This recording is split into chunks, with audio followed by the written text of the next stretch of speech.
Hello everyone, welcome to my YouTube channel. It's all about economics, and in this particular video, we would be dealing with the uh, Indian economic problems. And today's topic is problems of poverty and unemployment in India, which belongs to Unit 1, Nature and Structure of Indian Economy. I'm Suraj Sharma. For more details, you can email or text me. So what are the objectives of this class? In last class, we have gone through what is economic planning and need and objectives of economic planning in India, and what strategies we adopted before and after independence. In this class, we would be focusing on the problem of poverty and unemployment in India, and how we actually measure poverty and unemployment rates, and very briefly, and some initiatives to mitigate poverty and unemployment in India. So we'll start with the introduction. As we know that there are two big problems before India. These are called as poverty and unemployment. It was persisted in post-independence era, and even in the liberalization era. These two problems are the biggest obstacles to economic development. Now, what actually the causes of poverty in India are, if we can divide it in different sections. The first is vicious circle, that is proposed by Ragnar Nux, and what is it is called, why this is the cause of poverty is, it is said that a country is poor because it is poor. This idea has come down from Ragnar Knox, as I already mentioned to you, who pinpointed the problem of the vicious circle of poverty. And low levels of savings reduces the scope of investment. Actually, if we talk about poor economies or poor households, and this low level of investment yields low level of income, and the circle of poverty goes on indefinitely. So if you're having low savings, then there would be low investment, low income, and ultimately you are in this vicious circle. The second reason for poverty in India is low resource endowment. As a household is poor, if the sum of total of income earning assets which it commands, including if land, capital, labor of various levels of skills, cannot provide an income above the poverty line, then it is called low resource endowment for that particular household. The poor mainly consist of unskilled labor, as we know, and which typically doesn't command a high enough level of wage income. The third reason is inequality in the distribution of income and assets. As we know, the distribution of income and assets also determine the level of income. The economic inequalities are the major cause of poverty in India. It means that the benefits of the growth have been concentrated and have not trickled down sufficiently to ensure improved consumption among the lower income groups. And as we already mentioned you that what is trickle down theory in the previous video.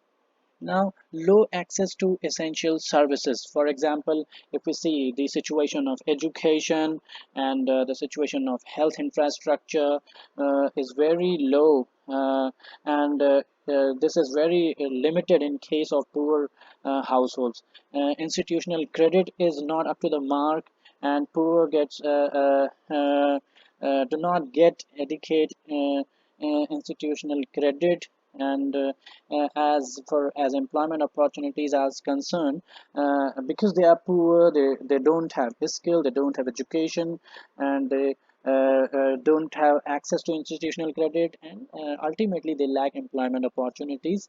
The fifth and foremost reason is rapid population growth. As we know that because of this, the pressure on resources keep on increasing, and if a family, a poor family has many numbers of household members in that particular family, then it becomes very difficult for the head of the household to actually provide basic necessary goods or services to the household members.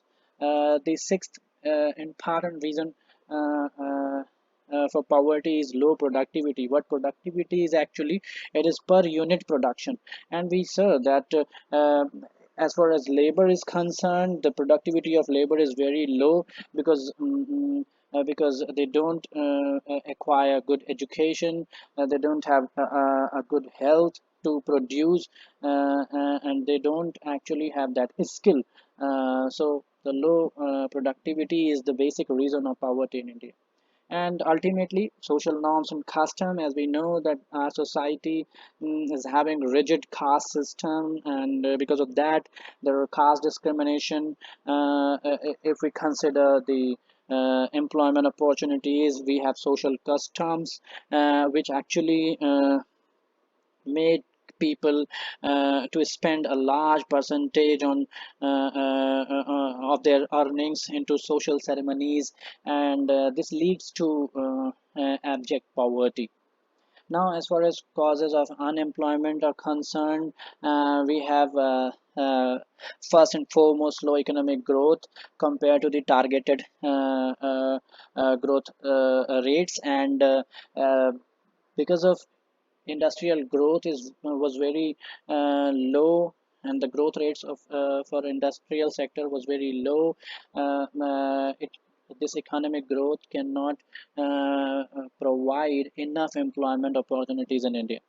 The second thing is big labor force, as I have already mentioned in lecture 3 that what is labor force actually. And if population keep on increasing very rapidly, there would be a big labor force, but what proportion of this labor force is actually working or employed? And so if workforce is very low, labor force is very high, then there would be much unemployment. The third reason is migration. As we know that the rural urban migration is very common as far as transition economies are concerned, and this is only because of regional imbalances. The settlements have opportunities like employment, education, and skill generation, but at the same time these rural areas don't have this actually creates the problem of migration. And not everyone who is migrating from rural settlements to urban is actually getting good jobs, and this becomes a problem, and it creates unemployment in both in rural and urban areas. Inappropriate technology is the fourth important cause of employment, as we see that we lack labor intensive technologies. Being a labor abundant economy, we should be focusing on the technologies or advancement in technology which are actually using more labor, but we are not able to do that. We are using the technologies which are capital intensive or use more capital and less labor. Because of this, the unemployment of labor particularly has increased very rapidly. The fifth is lacking educational system. As we know that we don't have a educational system which actually provides jobs, and because of this the lack of employability is there. The present educational system has theoretical bias and has limited utility for productive purposes, and it lacks the emphasis on the development of aptitude and technical qualifications required for various types of work among job seekers. So this actually creates a huge labor force that is not employable, and this creates the unemployment uh, in an economy. The next one is lack of infrastructural development. As we know that lack of investment in infrastructure development limits the growth and productive capacity of different sectors, which leads to inadequate generation of employment opportunities in the economy. And the last but not the least, social bottlenecks. As we know that we have a social system that creates hindrance to get jobs as far as gender is concerned, as far as caste is concerned. And if we see that why these causes are still persisting in modern India, is only because of ineffective economic planning. We thought trickle down would be a good idea in 1950s, but somehow in fourth five-year plan we adopted the targeted programs to mitigate poverty and unemployment from India. Now, the one important point here is generation of employment opportunities and more equal distribution of resources or income are found to be the most important factor to solve these two above mentioned problems in India. So now we'll move ahead what actually poverty is. Now we see what poverty is. It's the state of one who lacks a usual or socially acceptable amount of money or material possession to satisfy the basic needs. And what this basic needs is actually, these are the necessary necessities for survival. And as far as necessity is concerned, we only if we only concern food consumption, then this would be based on calorie consumption, as you see. Now, what actually we use to quantify the number of poor peoples is we use the threshold, a line that is called poverty line is drawn based on the consumer expenditure. This expenditure may be on food or education or health and so on. So people who are in borderline of starvation or death from exposure, or whose nutrition, housing, and clothing are not in adequate position to preserve life, are actually called the poor people who are poor. Now, this is done by National Sample Survey Office in India, and it actually goes for consumer expenditure surveys, and based on this consumer expenditure surveys on particular heads, we actually get to know what the poverty line is. As far as Suresh Tendulkar committee is concerned, it was formed, and it gives its report in 2009, and it defined poverty line on the basis of monthly expenditure on food, education, health, transport, and electricity.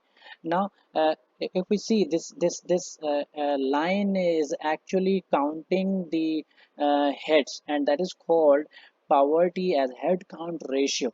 It means it is actually the absolute poverty. Those who are above poverty line are called APL. Those who are below poverty line are called BPL. So those who are BPL families are actually, if we go for head count, then it will be called absolute poverty.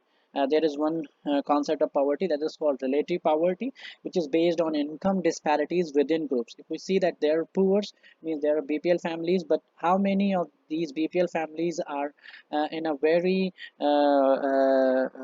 severe situations, and sometimes we call it antyodayas, and we use relative poverty by using concepts like Gini coefficient and Lorentz curve. Here we are not actually giving you how we calculate this Gini coefficient. This will be done in next future videos. And on the basis of Suresh Tendulkar committee, we see that poverty headcount ratio in post-liberalization period, just after the post-liberalization period, was 45.3%. It means that 45.3% households were actually below poverty line in 1993-94, and this has been reduced to 21.9% in 2011-12, which is the latest data we are available with. This is the source of this is NSS expenditure surveys, and you can have it in planning commission report. Now, these estimations are based on Suresh Tendulkar committee as definition. Later on, C. Rangarajan committee was constituted, and in 2014 it projected that in 2011 this poverty ratio was not 21.9%, but actually it was 29.5% for India, and it was based on minimum calorie consumption, the concept which we earlier used. Now, what about unemployment? Unemployment is actually a state of worklessness for a person who is willing to work at current wage rate. It means the person should be eligible and should be willing to work at current wage rate. If a worker is not willing to work at a current wage rate or not able to work, then then he or she wouldn't be considered as unemployed. Now, as far as labor force and workforce is concerned, you can see lecture 3 of the same YouTube channel where I have elaborated on these terminologies. Now, I would be focusing on what actually voluntary unemployment is. A voluntary unemployment is a situation when a person is jobless with his or her own choice or doesn't want to work on existing wage rate. Okay, so that is called voluntarily unemployed, and it these people wouldn't be considered in unemployment rate. Only the involuntarily idleness is called unemployment. So those who are willing to work but actually not getting work and they are eligible for the work, then they would be considered as unemployed. Now, types of unemployment, we see there are different types of unemployment, and we'll start with cyclical unemployment, which is also called demand deficient unemployment, and it occurs because of low need of workforce. This happens because of the aggregate demand for goods and services decline in an economy because of the reasons like a recession or depression, and this is very much related to trade or economic cycles. Sometimes there is boom or economic activities are increasing very rapidly, but after some time economic activities goes down, and these are called cycles. So that is why this is called cyclical unemployment. Next one is seasonal unemployment, which is very common in India. It occurs in a particular time or season of the year when there is no work available. And if we consider in case of India, agriculture is a good example here. When in agricultural activities, people get work in seasons, and if the season has gone, people don't get employment there. It is very common in industries and services like tourism, hotel, catering business, and brick lane industry also. The third is structural unemployment, and this structural unemployment happens because of the sudden structural change in the economy, and it is very much related to employability. We see that when level of education or skill is not according to the needs of industry, and those people who don't have that much of level of education or skill are unemployed, then this would be called as structural unemployment.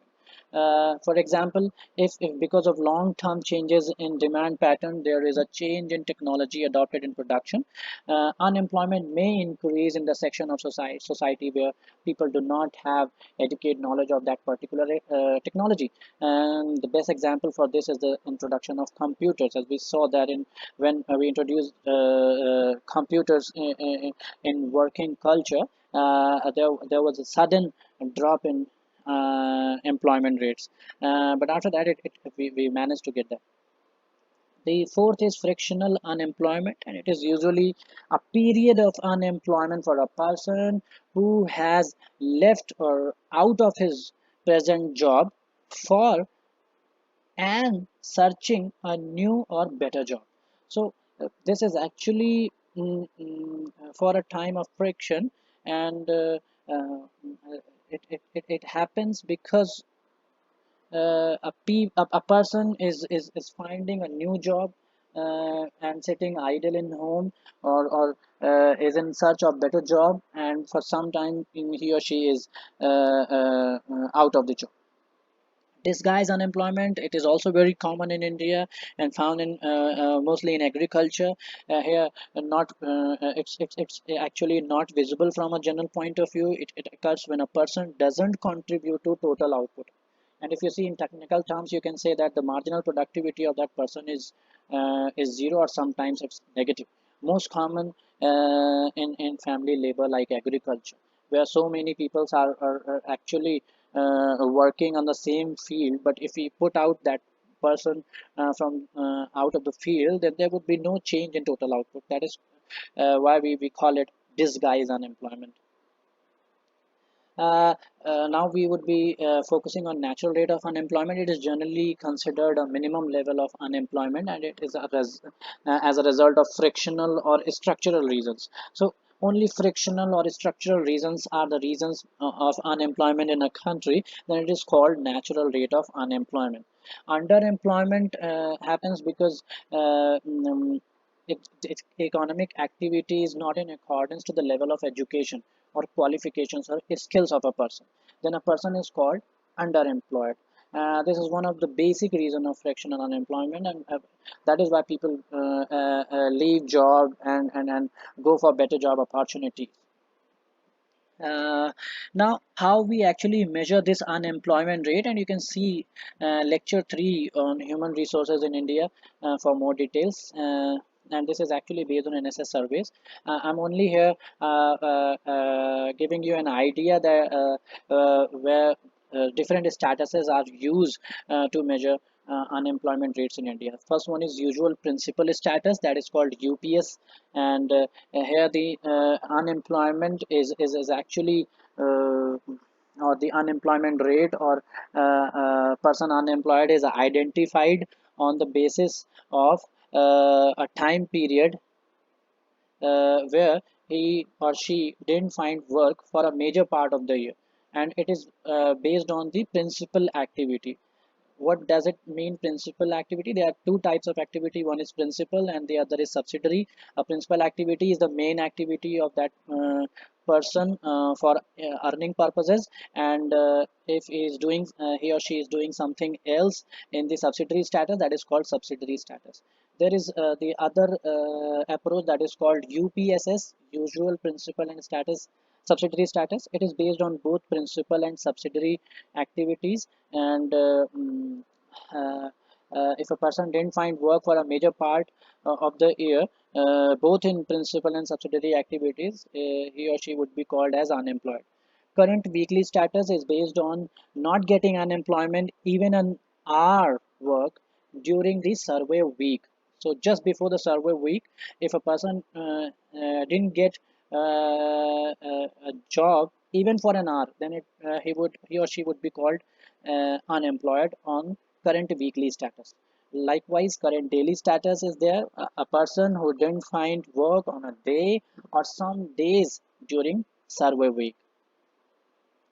Now, some most important poverty alleviation and employment generation programs we are going to introduce. The first is Mahatma Gandhi National Rural Employment Guarantee, which was introduced in 2006 by a Parliament Act, and it provides minimum 100 days of employment. In case if it doesn't provide employment of 100 days, it will provide you compensation for that. And the Mahatma Gandhi Narega program is actually for asset creations and basic infrastructure in rural India only. So a rural person can only get employment here. Now, next we have National Rural Livelihoods Mission, which was actually started in 2011, and a program that helps and organize self-help groups to actually provide self-employment and give employment to others also. It is actually based on skill development and entrepreneurship programs, likewise done in National Urban Livelihoods Mission, which is a separate program for urban India. The next we have Pradhan Mantri Employment Generation Program, which was started in 2008, and it also focuses on skill development, entrepreneurship development, and self-employment generation. Other than these particularly targeted programs, we have programs focusing on skill development, likewise National Skill Development Mission, PM Kaushal Vikas Yojana, Kaushal Rin Yojana in 2015. it was started. And we have some new initiatives on social protection programs like Varisht Pension Bima Yojana, which was started in 2017, PM Ujwala Yojana, that is for the LPG connections, in 2016, Atal Pension Yojana in 2015, PM Suraksha Bima Yojana and PM Jeevan Jyoti Yojana, which was started in 2015 only. And for labor reforms, we acknowledge labor as one of the most important factors of production, and that is why we are now moving for labor reforms. We have adopted a program that is called Shrameva Jayate in 2014, and under this program we have Shram Suvidha portal and universal account number to give their due in modern India. At the same time, we are focusing on infrastructure also, because we know that because of lack of infrastructure, this bottleneck of poverty and unemployment is there. And we have mm, infrastructure development programs like PM Awas Yojana, which was started in 2016, Smart City Plans, which was started in 2015, and in 2015 only is started Amrut Yojana, that is called Atal Mention for Regeneration and Urban Transformation, and Hriday Yojana, that is for Heritage City Development and Augmentation Yojana. Other than that, there are many programs which are particularly targeting on poverty alleviation and employment generation. We are not considering those in here. We may consider those in future videos. Thank you so much for being with me, and in the next video we will be dealing with some another unit of Indian economy. Thank you so much.